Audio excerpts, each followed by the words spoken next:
Je le disais, la chute de Bachar al-Assad en Syrie, chassé par des islamistes. Quelles conséquences pour nous en Europe?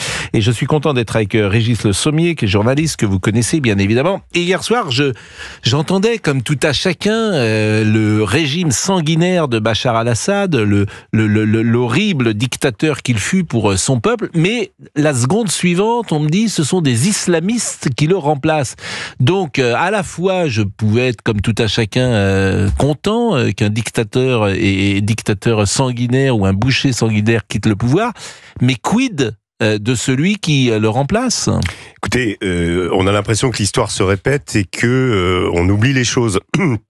Vous vous souvenez qu'on s'est réjoui de la mort de Saddam Hussein, de sa disparition, et puis après on a eu quoi? On a eu Daesh. Donc il y a eu plusieurs exemples comme ça.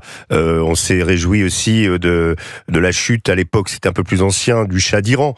Et on s'est dit la démocratie va arriver. On a eu le régime des mollahs.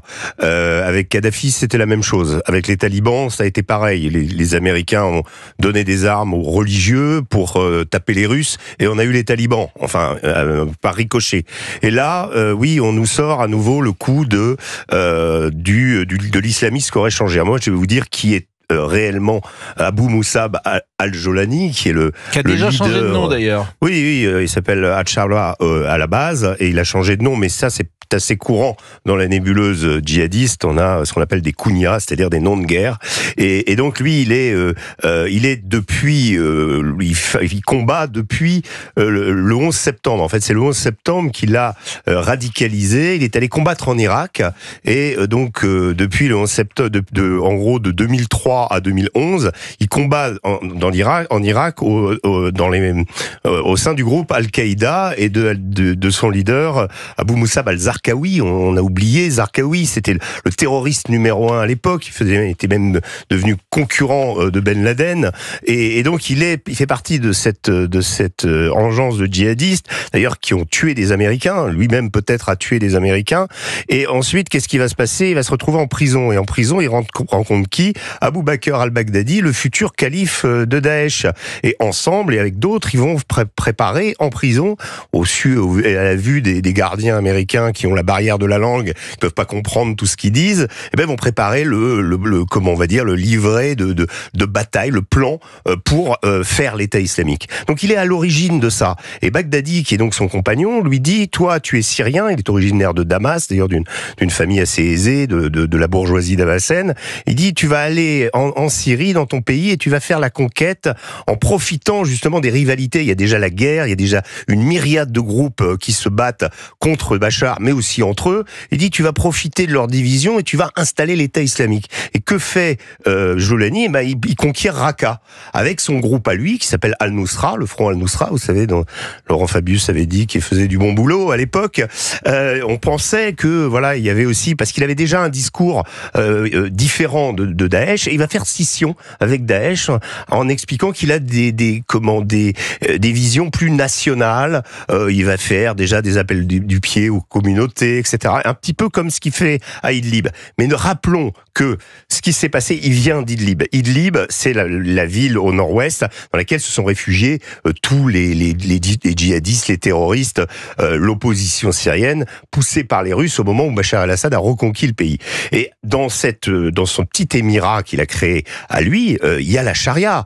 Et alors, ce qui est très intéressant, c'est une info que j'ai eue il y a pas longtemps, il y a aussi les chrétiens. Et les chrétiens, sous cette charia, les femmes sont obligées de porter la baya. Ça, c'est le régime Jolani.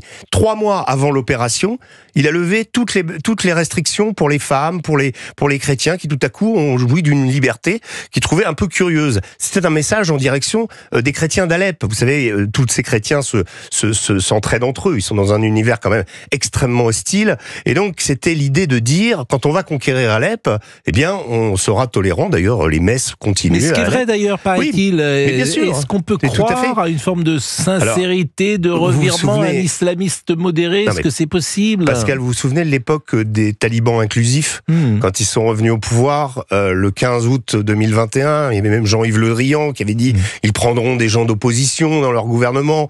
On avait même imaginé qu'une femme pouvait être dans le gouvernement des talibans. Bon, en réalité, ça a été un gouvernement inclusif de talibans, et depuis aujourd'hui, les femmes n'ont plus le droit de se parler ni d'écouter de la musique. Il nous reste juste une minute. Bachar al-Assad est en Russie? Alors apparemment, il y a eu des démentis. Enfin, le Kremlin n'a pas confirmé ce matin, mais hier l'agence TASS l'a dit, qui est l'agence officielle. Donc oui, d'après ce que je sais, sa famille serait partie même avant lui, et lui aurait attendu le dernier moment. On ne sait pas quel itinéraire il a pris. Tout ça, il y a encore un mystère qui plane autour de la fuite de Bachar el-Assad. Bon, il est clair que sur Abu Mohamed al-Jolani, vous ne nous rassurez pas beaucoup sur son profil. En 10 secondes, est-ce qu'on peut dire que la Russie a lâché, parce qu'elle est prise avec ce qui se passe en Ukraine, elle a lâché la Syrie? Elle a lâché la Syrie, elle a lâché Bachar, mais à cause de l'entêtement de ce dernier. Les relations entre Bachar el-Assad et Vladimir Poutine se sont dégradées considérablement. Poutine voulait que Bachar el-Assad négocie avec les Turcs. Il voulait qu'il négocie avec Erdogan, et Erdogan avait comme souhait et comme objectif de se débarrasser des 4 millions de réfugiés syriens qui sont sur son sol. Et c'est cette question, plus d'autres questions, et l'intransigeance de Bachar el-Assad qui ont fait que les Russes n'ont pas offert leur soutien comme ils l'avaient fait en 2015. Eh ben, je vous remercie grandement. Je sais que vous êtes appelé sur d'autres antennes, Régis Le Sommier. Je vous propose d'écouter Sarah Knafo ce matin, qui est députée européenne. Elle était chez Sonia Mabrouk. Je vais être un peu moins naïve peut-être parce que j'ai travaillé à l'ambassade de France en Libye.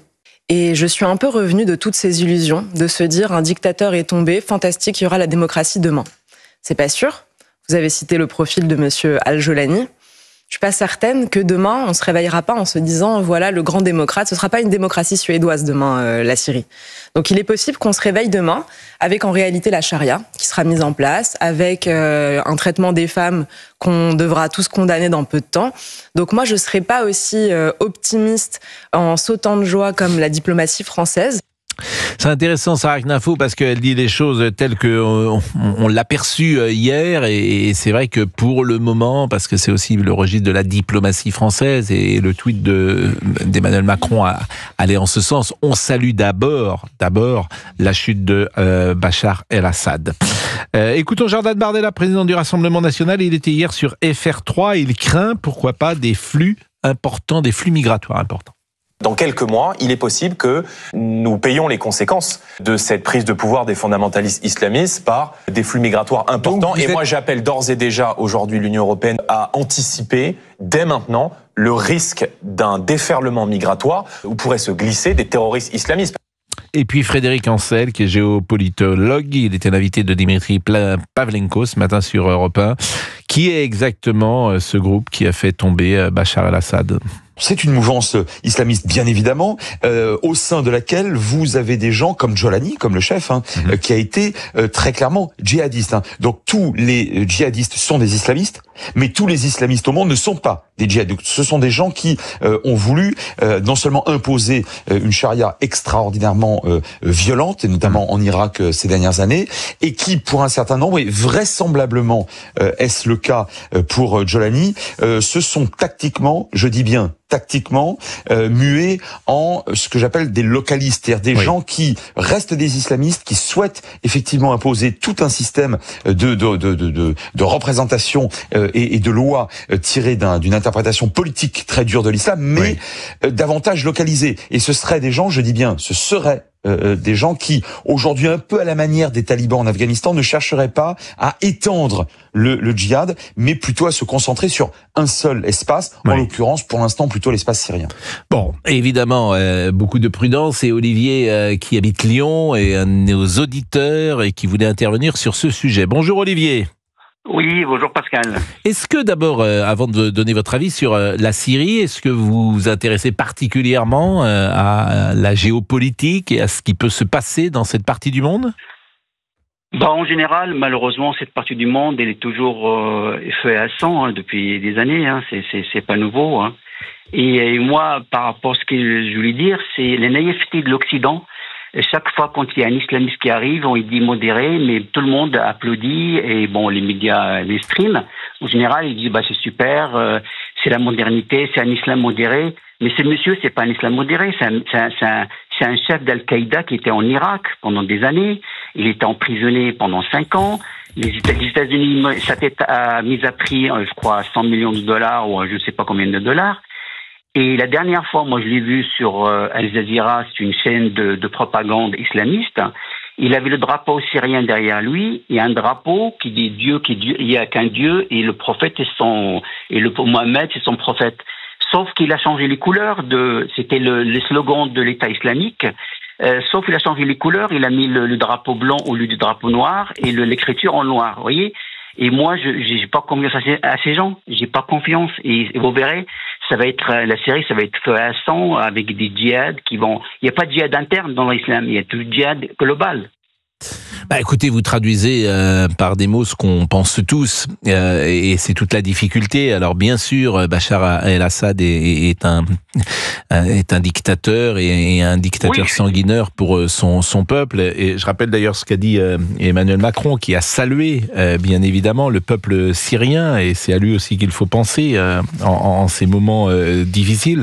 Mais la méfiance que nous inspire cette organisation islamiste doit servir en tout cas notre réflexion, et c'est le cas, Olivier, avec vous. Mais ce qui est étonnant, c'est l'Occident est toujours naïf. Non, je dirais pas ça. Je dirais pas ça. Regardez par exemple Donald Trump, il a été assez clair. La Syrie est un désastre, mais elle n'est pas notre amie, et les États-Unis ne devraient rien y voir. Ce n'est pas notre combat. Laissons-le se dérouler. Ne vous impliquez pas. Oui, parce que les États-Unis, ils ont ce monsieur dans le collimateur, et ça fait à mise à prix de ce monsieur. Voilà. Oui, bien sûr.